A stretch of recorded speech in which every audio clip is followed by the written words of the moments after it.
Bienvenidos, queridos milagronautas, a Explorando un curso de milagros con Moz, el espacio donde recordamos que los milagros no se aprenden, se permiten. Y la verdad, qué buena falta nos hace recordarlo todo el tiempo, ¿no? Porque la teoría en el papel se ve hermosa, pero ya llevarlo a la práctica es otra historia muy distinta. Totalmente de acuerdo. Digo, ¿te ha pasado que perdonas con la boca, pero por dentro sigues en guerra? Uf, sí, todo el tiempo. Es como una de las disonancias más fuertes que experimentamos. O sea, nuestra cabeza puede recitar todos los conceptos espirituales a la perfección, pero las emociones siguen aferradas a una historia de defensa que se siente súper real. Claro, el curso dice que el miedo no es real, pero inténtalo recordar cuando estás en medio de una discusión. O cuando, no sé, llega un aviso de cobro, o cuando un algoritmo te rechaza una solicitud importante. Híjole, exacto. Ahí es cuando se nos olvida toda la teoría. Y por eso me encanta la misión de nuestra exploración de hoy. Sí, hoy vamos a agarrar el dossier de Metafísica Avanzada, específicamente enfocado en la lección 83 de un curso de milagros. Y lo vamos a aterrizar, pero sin piedad, directo a nuestro día a día. Ajá, porque vamos a desmenuzar dos ideas que son, bueno, colosales. La primera es, la luz ha llegado, y la segunda, no estoy gobernado por más leyes que las de Dios. Y para esto traemos todo el arsenal, ¿eh? Tenemos el texto, el libro de ejercicios, el manual para el maestro, los suplementos de psicoterapia y el canto de la oración. Y no nos vamos a quedar, flotando en teorías de los 70s. No, para nada. Lo vamos a estrellar de frente contra lo que vivimos hoy. O sea, tecnología, algoritmos médicos, la economía, todo este rollo del año 2026. Porque no es un simple ejercicio de filosofía para sentirnos iluminados 5 minutos. Es un manual de supervivencia, literalmente, para la mente moderna. Totalmente. Pero para entender el impacto sísmico de decir que la luz ha llegado, primero tenemos que entender de qué sombras estamos huyendo. O sea, no puedes valorar la luz si sigues creyendo que la oscuridad es sólida, que tiene peso. A ver, vamos a desempacar esto. Porque cuando leemos en el capítulo 21 del texto que la luz ha llegado, pues la mente del ego luego se imagina que se encendió un foco gigante cósmico. No. Claro, un rayo láser que viene a fulminar nuestros problemas. Exacto. Que va a desaparecer las deudas y todo eso. Pero el texto dice que la luz llega simplemente porque dejamos de ocultar la realidad tras las sombras del ego. ¿Cómo se ve eso ya en la práctica, en nuestra psicología de todos los días? Pues mira, esas sombras de las que habla el curso de milagros están hechas puramente de justificaciones. Justificaciones que inventamos para mantener viva la idea de que estamos separados de nuestra fuente. O sea, puras excusas mentales. Ajá. El ego es un sistema que respira el pasado y se alimenta del miedo al castigo en el futuro. De hecho, hay una postura en el capítulo 18 que está muy cañona, a veces hasta incómoda para muchos. ¿A qué te refieres con incómoda? Hay que nos dice que estar en la luz no es un premio. No es como que te portas bien, acumulas puntos kármicos y te dan la luz. Estar en la luz es reconocer un hecho súper radical, que la separación nunca ocurrió. ¡Wow! Claro, al aceptar que la luz ha llegado, invalidas toda la línea de tiempo donde existe el sufrimiento. Exacto. Sin pasado, la culpa ya no tiene de dónde agarrarse. Y si la culpa se cae, pues el miedo al castigo simplemente se muere de hambre. Está loquísimo pensarlo así, porque significa que casi toda nuestra identidad está construida sobre un error, sobre un cálculo mal hecho. ¡Totalmente! Es un castillo de naipes. A ver, déjeme poner un ejemplo, como una analogía, a ver si logramos aterrizar la mecánica de esto. Haz de cuenta que estamos metidos en un simulador de realidad virtual, pero uno de terror, súper avanzado. Uy, qué estrés. Sí, a ver. Tienes los lentes puestos, audífonos, chaleco áptico, todo. Y de repente, ¡pum!, sale un monstruo en el simulador. Sientes que el piso tiembla, empiezas a sudar frío y tu corazón se va a 120 latidos por minuto. Claro, porque tu cuerpo está reaccionando a leyes físicas de peligro que, en realidad, solo existen en el software. Exacto. Entonces, entiendo que decir que la luz ha llegado no significa que el universo meta una espada láser al simulador para que tú puedas matar al monstruo cibernético, ¿verdad? Lo fascinante aquí es que esa es justo la trampa donde caen muchas terapias tradicionales. Intentan pelear contra la ilusión usando las mismas reglas de la ilusión. La luz no entra a pelear batallas de hologramas. O sea, la luz es el simple hecho de quitarte los lentes de realidad virtual. Te das cuenta de que estás sentado en la sala de tu casa a salvo. Los monstruos no mueren, solo pierden el poder de asustarte porque ves que son píxeles. Exactamente. Y esa analogía del simulador conecta perfecto con la lección 83, que es el puente entre nuestro estado de conciencia, la luz, y nuestra soberanía, que son las leyes. Y ahí es donde entra el manual para el maestro, ¿no? En la sección M17, que tira por la borda todo lo que creemos saber del mundo físico. Dice que las leyes del mundo son solo magia. Sí. Y magia suena como a truco barato, casi despectivo. Pero el curso lo usa para describir las ilusiones a las que les hemos dado poder de causar cosas. O sea, el curso considera que cosas como la gravedad, o la inflación, o la biología, ¿son trucos de magia? Las cataloga como magia porque creemos, desde el delirio absoluto, que un cuerpo o una situación externa puede regirse por leyes físicas, de forma totalmente independiente a la mente. ¿Como si el cuerpo se mandara solo? Ajá. Creer que una enfermedad o la escasez son fuerzas soberanas e inevitables es, pues, un error de percepción gigante.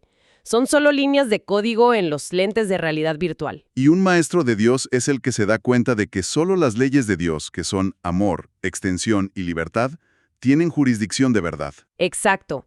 Y ojo, operar desde ahí no es negar que el mundo físico parece existir, sino quitarle el poder de dictar si tienes paz o no. Bueno, a ver, si el código del simulador no tiene poder real, mi corazón no tiene por qué depender de lo que haga el monstruo digital. Pero aquí te tengo que cuestionar, porque la mente analítica exige lógica. Venga. Si todas estas leyes médicas o de la física son solo magia, puros píxeles, entonces ¿por qué duele tanto? O sea, el sufrimiento de un diagnóstico grave o una crisis de pánico se sienten devastadoramente reales. No le puedes decir a alguien que está sufriendo así, oye, nada más quítate los lentes. Tienes toda la razón, y ahí es donde la metafísica se tiene que volver clínica forzosamente. El suplemento de psicoterapia del curso, en la sección P2, es brillante en esto. No minimiza el dolor humano, lo atiende, pero desde su verdadera causa. ¿Y cuál es esa causa? Porque médicamente te dirían que es un virus o un gen. Sí, pero el curso nos explica que en su raíz más profunda, el sufrimiento viene de esta creencia inconsciente de que estamos bajo leyes de pecado y, por lo tanto, merecemos un castigo inevitable. O sea, la culpa buscando dónde materializarse. Tal cual, la enfermedad física es solo el síntoma de esa culpa que está operando en la mente. El cuerpo es como un actor que nada más sigue el guión autodestructivo que la mente, que es el director de la obra, le entregó. Es que está cañón. Entonces, la sanación verdadera, según la psicoterapia del curso, no es arreglar al actor, no es cambiar el cuerpo. No, ni modificar las leyes físicas para que el síntoma desaparezca. La curación pasa cuando el terapeuta y el paciente llevan la luz del perdón a esas leyes falsas. Cuando en esa relación logran ver que ninguna ley de enfermedad tiene derecho de gobernar a un hijo de Dios. Y al ver eso, el síntoma simplemente pierde su soporte. Exacto. Se queda sin la ley metafísica que lo alimentaba y, muchas veces, simplemente se disuelve a nivel físico. Me encanta, pero tengo que hacerla de abogado del diablo un segundo. Porque esto rompe con siglos de religión sobre cómo debemos pedir ayuda. Sí, rompe con todo. A ver, dime. Si el cuerpo solo actúa el guión de la mente, cuando tenemos a un familiar en el hospital y nos ponemos a orar diciendo, por favor que sus células sanen, que el tumor se quite, que la medicina sirva, estamos fortaleciendo la ilusión. Estamos dándole validez a que esas leyes sí nos gobiernan. Es un golpe duro de asimilar, pero sí. Y ese es el corazón de lo que el suplemento del canto de la oración viene a reestructurar por completo. En la sección S1 desmantela esto. ¿Cómo define la oración entonces? Nos dice que orar no es llevarle a la fuente tu lista del súper de milagros para cambiar las reglas mundanas. No es decirle a Dios que es el técnico en sistemas y que arregle el simulador. O sea, no es pedirle que cambie los píxeles. Claro, porque al pedir que cambien las formas físicas le estamos diciendo a nuestra mente, mira, el peligro es real, la ilusión es la verdad y mi ego tiene toda la razón en estar aterrado. Básicamente le rogamos al creador del software que pinte al monstruo de azul para que dé menos miedo, en vez de pedir ayuda para darnos cuenta de que traemos los lentes puestos. Esa es exactamente la trampa del ego espiritual.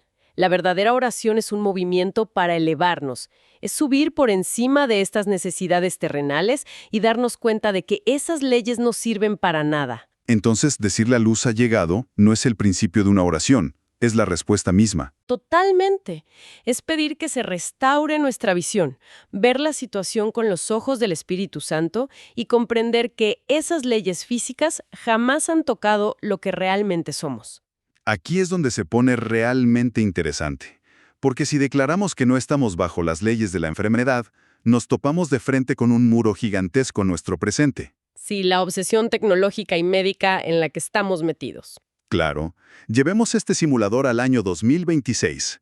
Nunca en la historia habíamos estado tan hipervigilados por nuestras propias creaciones. Hoy en día la medicina de precisión y la genética están en tu teléfono. Traemos la interfaz del simulador pegada al cuerpo, literalmente. Sí, los anillos biométricos, los relojes inteligentes, los sensores de glucosa. Es como la pantalla de estado de tu personaje en el videojuego. Te despiertas, miras el reloj y un algoritmo te dice, oye, tu variabilidad cardíaca indica estrés crítico, tienes 80% de probabilidad de enfermarte hoy. Y en ese microsegundo la mente acepta esa ley del algoritmo y el cuerpo empieza a obedecer. O sea, nos estamos reduciendo a ser maquinitas biológicas defectuosas siguiendo el código de una empresa de tecnología. Le dimos la autoridad de cómo nos sentimos a un microchip. Entonces, aplicar la idea de no estoy gobernado por más leyes que las de Dios frente a una pantalla que te está sentenciando a tener un pésimo día se vuelve un acto de rebelión pacífica. Y muy contundente, pero ojo, porque aplicar la luz aquí no es caer en lo que el curso llama confusión de niveles. A ver, explícanos eso de la confusión de niveles. Sería como la negación irresponsable, ¿no? Decir, soy un ser de luz incorpóreo, así que me voy a comer 5 pizzas diarias y voy a ignorar mis síntomas porque la biología no aplica en mí. Exacto, eso no es el curso. Eso es el ego usando la espiritualidad de escudo para autosabotearse. La verdadera libertad está en cómo reinterpretas el dato. ¿Cómo así? Recibes la información del reloj inteligente, pero le quitas la placa de policía. Le quitas la autoridad para legislar tu estado de paz. Si el algoritmo te dice que estás predispuesto a algo, la mente entrenada observa la estadística, pero sin terror. Y al quitar el terror de la ecuación pasan cosas biológicas súper interesantes. Si yo veo la pantalla y digo, ok, es un dato del simulador, pero no dicta quién soy, ni roba mi paz, pues desactivo la respuesta de supervivencia de mi cuerpo. Es que el mecanismo es asombroso. Cuando reconoces la luz, permites que ocurra la homeostasis mental. Tu sistema nervioso autónomo deja de estar secuestrado por el pánico que te dio el algoritmo. Ya no le mandas cascadas de cortisol a tus células. Exacto, ya no mandas señales de alarma. Dejas que el cuerpo regrese a su equilibrio natural, gestionado por una mente en paz, sin importar qué tan feo era el pronóstico de tu reloj en la mañana. Le devolvemos la dignidad al cuerpo, lo dejamos ser un vehículo neutral de comunicación y no una cárcel condenada por una base de datos. Pero bueno, hacer esto con nuestra salud personal es solo el nivel micro. Si ya nos liberamos del determinismo biológico, por pura lógica tendríamos que escalar esto a los sistemas que mueven al mundo. Híjole, y ahí es donde el ego tiene sus fortalezas más blindadas, en el nivel macro. Porque hacemos lo mismo con nuestras finanzas, con la geopolítica. Si analizamos, por ejemplo, la economía global actual, tratando de ser totalmente imparciales, sin meternos en rollos de izquierda o derecha, vemos que todo opera bajo una sola regla. Ajá, la ley de la escasez. Todo el sistema operativo mundial se basa en esa idea. La premisa de que los recursos son limitados por naturaleza y que estamos en un juego donde si yo gano seguridad, a fuerza alguien más tiene que perderla. Y en este 2026 abres las noticias y es puro bombardeo de recesión, colapso de mercados, inflación. Pero desde la visión de la lección 83, toda esa macroeconomía del terror es pura ilusión de separación, nada más que proyectada en gráficas de bolsa de valores. Entonces, aplicar la luz en una crisis económica sería ver la escasez como lo que es, un truco. Exacto, desmitificarla. Entender que es un intento del ego para tenernos clavados en sobrevivir y distraídos de lo que somos espiritualmente. Contra las leyes del mercado, el curso pone sobre la mesa la ley de la extensión. Me surge la duda de cómo se ve esa ley de la extensión en la vida real, corporativa o familiar. Imagínate un director de una empresa hoy. Le pasan el reporte de que la inflación destruyó sus márgenes y tienen que recortar gastos a lo bestia. Sí, un escenario clásico. El instinto animal bajo la ley de la escasez te dice, entra en pánico, acapara, despida medio mundo para salvar tu puesto. ¿Cómo entra la ley de la extensión ahí? Entra cambiando por completo el punto de donde nace la decisión. Ese director, si aplica el principio de que solo lo rige el amor y la plenitud, se niega en rotundo a tomar decisiones desde el terror. O sea, no reacciona desde el miedo a perder. Ajá. Al liberar a la mente de esa asfixia de que no hay suficiente, la mente se vuelve clarísima.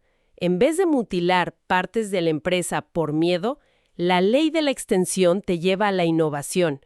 Te preguntas cómo aportamos más valor, cómo reestructuramos en equipo.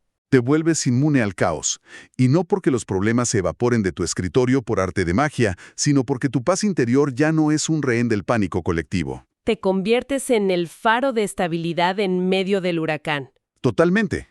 Y bueno, hablando de huracanes, creo que es vital tocar la tormenta más grande de este año, la que tiene a todo mundo con ansiedad, la inteligencia artificial y esta idea de la soberanía digital. Uy, sí. El nuevo jefe final del simulador de realidad virtual. Exacto.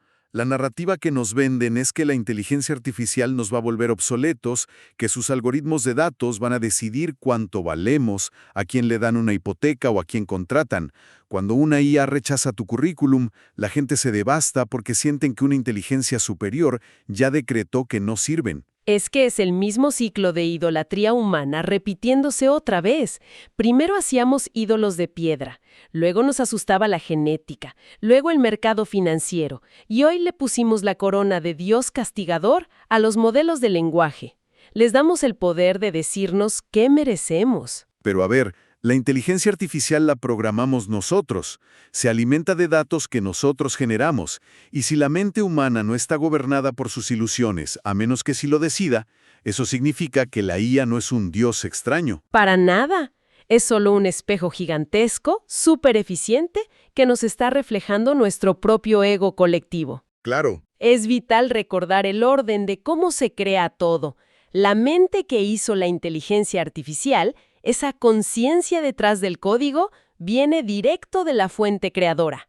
No hay red neuronal en el mundo, por más billones de parámetros que tenga, que pueda encarcelar a la conciencia. Me encanta eso. Declarar que la luz ha llegado en la era de la IA es volver a poner las cosas en orden. El creador siempre es más grande que su creación. Nuestra conciencia no está atrapada en un servidor de Silicon Valley. La IA no puede separarnos de la fuente. Y si nos agarramos de esa verdad, de que solo nos gobiernan las leyes del amor y la libertad, la inteligencia artificial pierde en un segundo su disfraz de monstruo distópico. Deja de ser el jefe final del simulador. Exacto. Y pasa a ser lo que es una herramienta súper potente. Una herramienta que si le quitamos el miedo, la podemos usar para extender más luz, para democratizar educación, optimizar cómo repartimos alimentos para que no haya hambre, o para conectar mentes. ¿Qué viaje tan profundo nos hemos aventado hoy? Y es que el patrón es súper claro en todo esto. Ya sea que le tengamos terror a nuestro ADN, a que la economía nos deje en la calle, o a que una máquina nos domine, todo es el mismo truquito de magia. Siempre es el mismo truco con diferente disfraz. Cualquier estructura, código o concepto que use el miedo para convencerte de que eres vulnerable es una ley falsa. Es el simulador subiéndole a los gráficos para asustarnos. Así es. Entonces, ¿qué significa todo esto en realidad? Significa que la única jurisdicción que tiene autoridad real y definitiva sobre nosotros es el amor. Todo lo demás, todo, es puro ruido del sistema. Cantaría dejarles a todos una idea que nos reta a ver cómo vamos a vivir de hoy en adelante. Llevamos milenios creyendo que las leyes físicas, sociales y ahora las de los algoritmos tienen el derecho de programar nuestro destino y hacernos sufrir. Totalmente. Así que la pregunta es, ¿qué pasaría hoy, justo al terminar de escuchar este análisis, si decides reclamar que tu mente siempre ha tenido las credenciales de administrador supremo para reprogramar desde la paz toda tu experiencia en este mundo? Esto fue Explorando un curso de milagros con Musa.